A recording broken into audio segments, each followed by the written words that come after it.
तो दोस्तों इस वीडियो में आप देखने वाले हो लिटिल स्नो गर्ल और युहाओं की फाइट सुपर ग्रैंड सोल मास्टर अर्मिंग के साथ में। ये बैटल थोड़ी इंटरेस्टिंग होगी क्योंकि किसी ने भी एक्सपेक्ट नहीं किया होगा कि इस बैटल का ये नतीजा निकलेगा। और इसी बैटल हम देखने वाले हैं स्नो गर्ल की सारी पावर्स को भी, इसलिए वीडियो को आखिरी तक देखते रहिएगा। और हाँ, आखिरी में आप सबके लिए एक क्वेश्चन भी है, जो भी उसका सही आंसर देगा मैं उसके कमेंट को पर्सनली पिन करूंगा। तो चलिए अब बढ़ते हैं इस वीडियो की तरफ। इस पार्ट की स्टार्टिंग वहीं से होती है जहां अर्मिंग कहता है क्या स्नो गर्ल के पास भी कोई दूसरे मूव्स है, और हम देखते हैं कि युहाओं और स्नो गर्ल की अलग अलग दोनों की ही रिंग्स बाहर निकल के आ जाती है।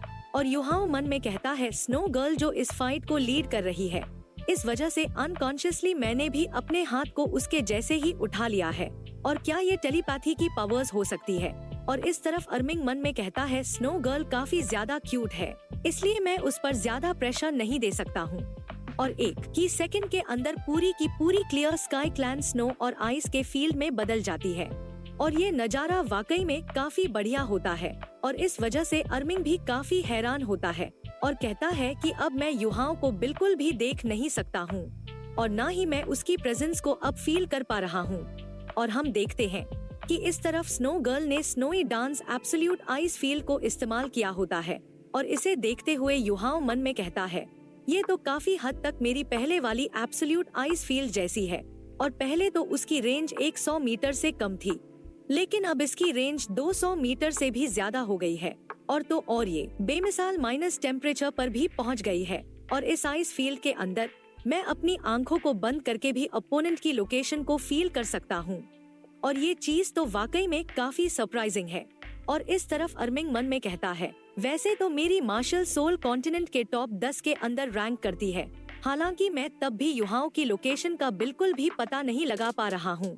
और जैसे ही स्नो गर्ल एक पल के लिए रुकती है तो इस फील्ड का टेम्परेचर हल्का सा और बढ़ जाता है, और तभी हम अर्मिंग के पास युहाओं की शैडो को देखते हैं, और युहाओं के अगले मूव को दामिंग आराम से नोटिस कर लेते हैं। ये अर्मिंग को आगाह करते हुए कहते हैं सेकंड ब्रदर इस जेंटल स्नो चिल से थोड़ा संभल के रहना, क्योंकि ये एब्सोल्यूट नॉर्दरलैंड के स्नो गर्ल की 3 अल्टीमेट टेक्निक्स में से एक है। और इस तरफ युहाओं ने जेंटल स्नो चिल से अर्मिंग के ऊपर एम्प्रेस पाम से अटैक कर दिया होता है, और इसे देख अर्मिंग भी थोड़ा हैरान होते हुए मन में कहते हैं ये पाम अटैक तो सच में काफी अजीब दिख रहा है, क्योंकि मैं इसके अंदर कुछ भी डिटेक्ट नहीं कर पा रहा हूँ। और हम देखते हैं कि युहाओं का ये पाम अटैक अंकल अर्मिंग को हिट कर जाता है, जिस वजह से यहाँ से काफी सारी शॉक वेव्स निकलती है, और युहाओं का ये अटैक इन्हें काफी ज्यादा ठंडा लगता है। और इस अटैक को करने के बाद युहाओं वापस से आइस फील्ड में गायब हो जाता है, और हम देखते हैं कि अर्मिंग का हाथ पूरी तरीके से आइस में फ्रीज हो चुका होता है, जिसे देख के ये खुद भी काफी हैरान होते हैं। और ये मन में कहते हैं शायद ये पाम ऑर्डिनरी दिखता हो, लेकिन यहाँ तक कि इसने मेरे हाथ की बोन्स को भी जमा दिया है, और न सिर्फ स्केलेटन और मसल्स को बल्कि मेरी स्पिरिट पावर और ब्लड सर्कुलेशन तक को भी जमा दिया है। और हम देखते हैं कि हमारी जो लिटिल क्यूटी स्नो गर्ल थी वो अब अपना रुद्र रूप ले लेती है, और ये अर्मिंग के ऊपर एम्प्रेस सडन राइवल्स आइज से अटैक कर देती है। और जैसे ही स्नो गर्ल का ये अटैक अर्मिंग को हिट करता है तो अर्मिंग की भी हालत खराब होने लगती है, और ये भी अपनी स्पिरिट रिंग्स को बाहर निकाल लेता है। और तभी स्नो गर्ल एक और काफी खतरनाक अटैक को इस्तेमाल करने लगती है, और इस अटैक को इस्तेमाल करते देखकर युहाओं भी काफी ज्यादा हैरान होता है, और ये कहता है स्नो गर्ल तुम इस टेक्निक को इस्तेमाल नहीं कर सकती हो, क्योंकि ये टेक्निक अंकल को इंजर्ड कर देगी। और युहाओं की इस बात को सुन के स्नो गर्ल इस टेक्निक को इस्तेमाल करना बंद कर देती है, और इस तरफ अर्मिंग भी युहाओं की बातों को सुन रहा होता है। और जब लिटिल स्नो गर्ल और युहाओं आपस में बात कर रहे थे तभी अर्मिंग को गुस्सा आ जाता है, और ये चिल्लाते हुए कहते हैं आखिर ये क्या मसला है, और तुम्हारा इस चीज से क्या मतलब है कि इससे अंकल अर्मिंग इंजर्ड हो जाएंगे, और आखिर यहाँ पर ग्रैंड सोल मास्टर कौन है, तुम हो या फिर मैं, और अगर तुम्हारे पास एबिलिटीज है तो अपना पूरा जोर लगाओ, और मैं भी देखता हूँ कि तुम क्या करते हो। और तभी अंकल दामिंग यहाँ पर आ जाते हैं, और वह कहते हैं आखिर तुम उससे बहस क्यों कर रहे हो, क्योंकि तुम तो पहले ही उससे हार चुके हो। और इस चीज को सुनकर अर्मिंग काफी हैरान होता है, और ये कहता है हार गया, आखिर मैं कैसे हार गया। तो अंकल दामिंग कहते हैं एक हार हार होती है, और अभी इस पर बहस करने का कोई भी मतलब नहीं है। और पहले तुम काफी हैरान हुए होगे और हल्का हल्का डर भी लगा होगा, इसलिए तुमने अनकॉन्शियसली अपने मार्शल सोल को रिलीज कर दिया। और युहाओं के पास तो बैकअप प्लान्स भी है, और किसे क्या पता कि वो टेक्निक तुम्हें इंजर्ड भी कर देती। तो अर्मिंग शांत होते हुए कहते हैं, हाँ ठीक है, तुम्हारी बात में दम है। इस राउंड में युहाओं तुमने इतना भी बुरा नहीं किया, और मैंने कभी नहीं सोचा था कि स्नो गर्ल की जो सबसे ज्यादा फेमस अल्टीमेट टेक्निक्स है उसे तुम्हारी ये स्पिरिट सोल परफेक्टली कॉपी कर लेगी। इस पर अंकल दामिंग बताते हैं, एब्सोल्यूट नॉर्दरलैंड में 3 काफी ज्यादा पावरफुल स्पिरिट बीस्ट है, जिन्हें 3 हेवनली किंग्स भी कहते हैं। और तुम्हें भी पता होगा कि वो स्नो गर्ल आइस एम्परर और टाइटन स्नो डेविल किंग है। और स्नो गर्ल की 3 अल्टीमेट टेक्निक्स हैं, जिसमें में से पहली snow dance of ultimate ice है, जो कि एक डोमेन टाइप टेक्निक है। स्नो गर्ल की जो दूसरी टेक्निक है उसका नाम फ्रोजन एम्प्रेस पाम है, और ऐसा भी कहा जाता है कि इससे कोई भी इम्यून नहीं है, मतलब कि इसे कोई भी झेल नहीं सकता है, और झेलने का सिर्फ एक ही रास्ता है कि इसे अवॉइड किया जाए। और अगर इसे स्नो गर्ल इस्तेमाल कर रही है तो मुझे नहीं लगता कि इसे कोई अवॉइड भी कर पाएगा। और आखिर और तीसरी में जो स्नो गर्ल ने स्किल इस्तेमाल करी थी वो एम्प्रेस स्वॉर्ड थी, और इसे अनपैरेलल एब्सोल्यूट चिल भी कह सकते हैं, क्योंकि ये थाउजेंड्स माइल्स की स्नो के कॉन्डेंस होने के बाद ही ये स्वॉर्ड ब्लेड बनती है, जो कि इस दुनिया के अंदर बेजोड़ है। और जो तुमने अभी अटैक इस्तेमाल किया था, वैसे यहाँ तक कि उसकी तुलना स्नो गर्ल के फॉर्मल ईयर से नहीं किया जा सकता है, लेकिन तब भी इसने अर्मिंग को मजबूर कर दिया अपनी मार्शल सोल को अनलीश करने के लिए, जिससे कि ये स्ट्राइक को रेजिस्ट कर सके। और इस चीज को सुन के युहाओं मन में कहता है, ये तो कितना ज्यादा पावरफुल है, और मैंने कभी नहीं सोचा था कि स्नो गर्ल के साथ काम करके मेरी स्ट्रेंथ इतनी ज्यादा बढ़ जाएगी। और यहाँ तक कि इससे तो क्लियर स्काई सेक्ट के दोनों सेक्ट मास्टर दंग हैं, और इस बार ही मेरे रिजल्ट्स काफी ज्यादा बेहतरीन है। और इस तरफ अर्मिंग अपने हाथ पर फूंक मारते हुए कहते हैं, आखिरकार मैंने इसे हटा ही दिया। और ये ठंडी हवा का झोंका तो वाकई में काफी ज्यादा स्ट्रॉन्ग था, जो कि यहाँ तक कि मेरे दिल तक भी पहुँच गया है। तो दामिंग कहते हैं, ये सब तुम्हारी फाइटिंग हैबिट्स के वजह से ही हुआ है, जो तुम अटैक को सहने के लिए अपनी बॉडी पर निर्भर रहते हो, और अब इसी वजह से तुम्हें सफर करना पड़ रहा है। तो अर्मिंग कहते हैं, ऐसा इसलिए क्योंकि मैं युहाओं का सामना कर रहा था, तो मैं कैसे अपनी फुल स्ट्रेंथ को अनलीश कर सकता हूँ। लेकिन अगर इसकी जगह स्नो गर्ल होती तो शायद मैं और भी ज्यादा केयरफुल होता। और ईमानदारी से कहूँ तो सच में मैं असली वाली स्नो गर्ल के साथ 1-2 हाथ करना चाहता हूँ, जिससे कि मैं खुद देख सकूं कि वह कितनी ज्यादा स्ट्रॉन्ग है। और वैसे जिस चीज को तुम होल्ड बैक करके रख रखे थे, आखिर वह क्या चीज है? तो युहाओं कहता है, अंकल दामिंग मुझे माफ करना, असल में मैंने जो अभी इस्तेमाल किया था वो आइस एक्सप्लोजन टेक्निक थी, क्योंकि जब हमने एम्प्रेस पाम को इस्तेमाल करके आपके हाथ के साथ कांटेक्ट में आए, उसी समय हमने आइस एक्सप्लोजन टेक्निक को भी इस्तेमाल किया। और अगर अंदर ही ये आपकी स्पिरिट पावर के साथ इग्नाइट होती तो इसकी वजह से एक्सप्लोजन हो सकता था, वो भी एम्प्रेस स्वॉर्ड के एब्सोल्यूट टेम्परेचर के साथ। और मुझे डर था कि ये आपके लिए काफी ज्यादा आत्मघाती साबित हो सकता है। और जब अर्मिंग सुनते हैं कि युहाओं इनकी स्पिरिट पावर को भी इग्नाइट कर सकता है, तो ये भी काफी ज्यादा घबरा से जाते हैं, और ये कहते हैं कि बदमाश, तुम में कुछ तो बात है, और तुम वाकई में काफी चालाक भी हो। जिसके बाद ये शांति से अपनी हार को एक्सेप्ट करके यहाँ से गुस्से में चले जाते हैं। तो युहाओं इनको ऐसे जाते हुए देख अंकल दामिंग से पूछता है, क्या ये ठीक है? तो अर्मिंग कहते हैं, चिंता मत करो, वह ठीक है, वो बस ठंडा होने के लिए गया है। और फिर कुछ देर ही बाद हम युहाओं को कल्टिवेट करते हुए देखते हैं, और युहाओं कल्टिवेट करते हुए कहता है, वो जो एम्प्रेस पाम का अटैक था, उससे ऐसा महसूस हुआ जैसे कि उसने मेरी बॉडी के अंदर की सारी चिल को अब्सॉर्ब कर लिया है और एक अटैक को अनलीश किया है। और इसमें मेरी ज्यादा स्पिरिट पावर इस्तेमाल भी नहीं हुई, और मेरी रिस्टोर एबिलिटीज वास्तव में काफी ज्यादा तेज हो जाती है जहाँ पर कोल्ड और मॉइस्ट एनवायरनमेंट होता है। और ऐसा दिखता है कि न सिर्फ स्नो गर्ल मेरी मदद कर रही है मेरी फाइटिंग स्ट्रेंथ को इंक्रीज करने में, बल्कि इसने लास्ट फाइट में मेरी एबिलिटीज को भी बढ़ा दिया है। और स्नो गर्ल की इतनी तगड़ी मदद के साथ अब मैं इतना ज्यादा केपेबल हो गया हूँ कि मैं 1-on-1 में एक ट्रू स्पिरिट सेंट मास्टर वाले फाइटर के खिलाफ जा सकता हूँ। और फिर हमें एक दिन बाद का सीन दिखाया जाता है जहाँ पर वोंग डोंग लौट आया था, और ये युहाओं के पास आके काफी खुश होते हुए कहता है, मैं लौट आया।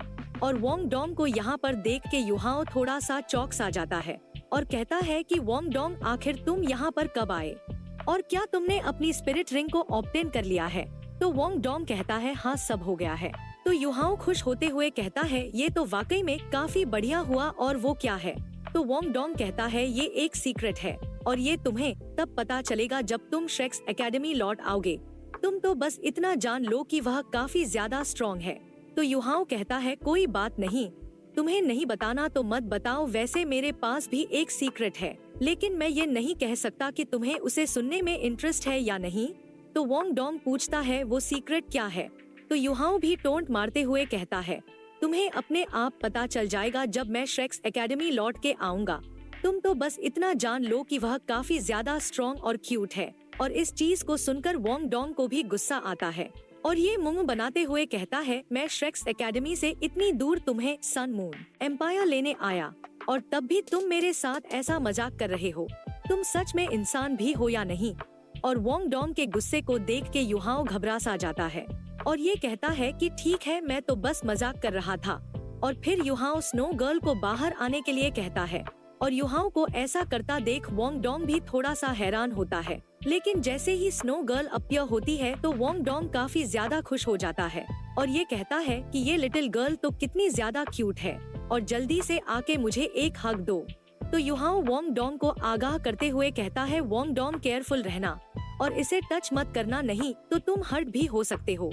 और युहाओ मन में कहता है वोंग डोंग की जो प्रेजेंट स्टेट है उससे ये इसकी आइज को सह नहीं पाएगा। लेकिन हम देखते हैं कि स्नो गर्ल काफी आराम से वोंग डोंग के पास चली जाती है और ये वोंग डोंग के साथ होके वाकई में काफी ज्यादा खुश भी होती है। और वोंग डोंग को सही सलामत देख के युहाओ के काफी तगड़े वाले होश उड़ जाते हैं और इसे देख के युहाओ कहता है मैंने नहीं सोचा था कि लिटिल स्नो गर्ल इतनी ज्यादा बेस्ट भी हो सकती है। और वोंग डोंग स्नो गर्ल से कहता है तुम तो कितनी ज्यादा क्यूट हो और आओ अब मुझे एक प्यारी सी किसी दो। तो स्नो गर्ल वोंग डोंग को किस करने लगती है और इस चीज को देख के युहाओ चिल्लाते हुए कहता है ये बिल्कुल भी सही नहीं है, मेन और वुमेन इतने ज्यादा क्लोज कांटेक्ट में नहीं आ सकते हैं। और युहाओ की बातों से वोंग डोंग चौंक जाता है और युहाओ हंसते हुए कहता है लिटिल स्नो गर्ल वैसे तो तुम सिर्फ इतनी ही बड़ी हो, लेकिन मैं जान गया हूँ कि तुम्हें हैंडसम बंदे काफी पसंद है और क्या अब तुम अपने पापा को भी नहीं चाहती हो? और इस बात को सुन के वोंग डोंग कहता है अभी तुमने क्या कहा? तुमने अभी पापा कहा? तो युहाओ कहता है हाँ, कुछ ऐसा ही कहा है, लेकिन तुम्हें क्या हुआ? और हम देखते हैं कि वोंग डोंग को काफी तगड़ा सदमा सा लगा होता है और ये कहता है कि आखिर तुम्हारी बेटी कब हुई? और वोंग डोंग को इतने गुस्से में देखकर युहाओ भी चौंक जाता है और कहता है ये तो बस एक नाम है, लेकिन आखिर तुम इतना ज्यादा भड़क क्यों रहे हो? तो वोंग डोंग यहाँ पर चिल्लाते हुए गुस्से से कहता है मुझे बताओ क्या ये जूजी की बेटी है और क्या तुम मेरी बहन को धोखा दे रहे हो? और युहाओ कहता है अरे भाई रुक भी जा, आखिर किस बारे में ये बेकार की बकवास करे जा रहा है और इस चीज का तुम्हारी सिस्टर या जूजी के साथ कोई भी लेना देना नहीं है। तो वोंग डोंग काफी गुस्से से कहता है तुम तो काफी बड़े खिलाड़ी निकले और चलो मैं मेरी सिस्टर के बिहाफ पर तुम्हें सबक सिखाता हूँ। और फिर वोंग डोंग काफी गुस्से से युहाओ को पीटने के लिए आगे बढ़ने लगता है। तो युहाओ घबराते हुए कहता है अरे भाई रुक भी जा और मेरी बात सुन, इतना परेशान मत हो क्योंकि कुछ और भी है जो मैं तुम्हें बताना चाहता हूँ। तो वोंग डोंग गुस्से से कहता है मैं कुछ भी नहीं सुनना चाहता हूँ, इसलिए मुझे तुम कुछ भी मत बताओ।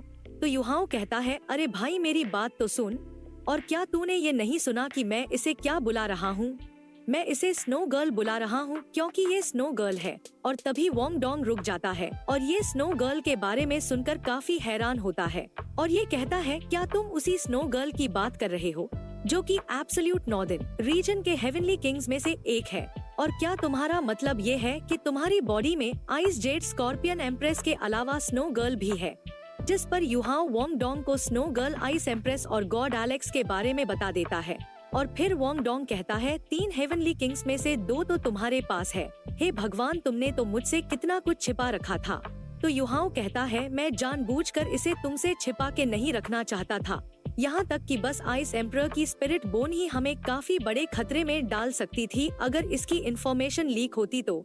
इसलिए वोंग डोंग प्लीज तुम गुस्सा मत होना। तो वोंग डोंग कहता है मैं अब और गुस्सा नहीं हूँ।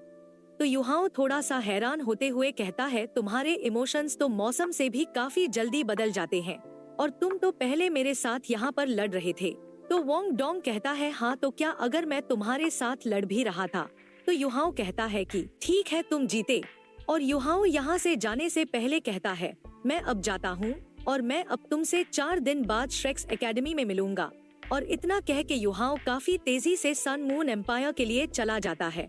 और युहाओ को जाते देख वोंग डोंग भी थोड़ा सा उदास होता है और ये कहता है कि ये तो एक नंबर का इडियट है।